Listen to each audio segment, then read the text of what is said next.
j'ai eu le plaisir d'assister aujourd'hui à la réunion des conseils d'affaires de la CGEM, au cours de laquelle nous avons pu passer en revue les principaux enjeux, les défis, mais aussi les menaces qu'on doit transformer en opportunités pour notre pays, grâce à la vision de Sa Majesté le roi Mohamed VI, que Dieu l'assiste, qui a fait qu'aujourd'hui, après 25 ans, le Maroc s'impose comme une destination privilégiée des investissements. Et nous avons donc passé en revue avec ces conseillers d'affaires qui sont aujourd'hui un outil essentiel de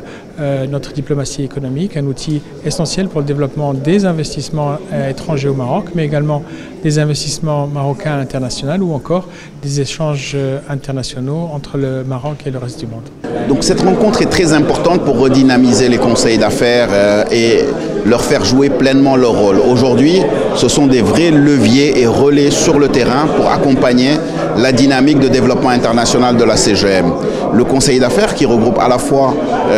les membres de la CGEM et les membres du patronat vis-à-vis,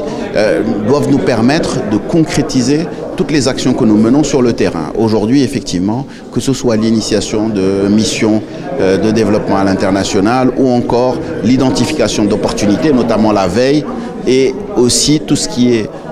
identification des challenges sur lesquels nous devons agir, sont des rôles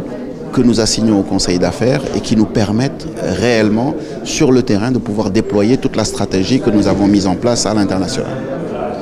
Ce que nous allons faire pour aller plus vite, il y a plusieurs axes. Le premier axe, c'est qu'on va insister pour que nos vis-à-vis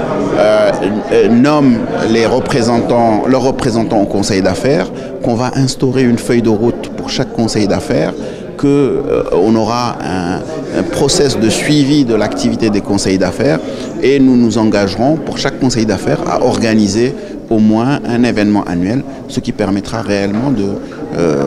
consolider ce que nous faisons, et c'est la raison pour laquelle aussi nous montrons lors de cette journée les best practices, parce qu'il y a des conseils d'affaires qui réalisent de très belles choses.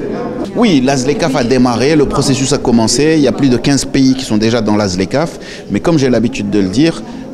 dans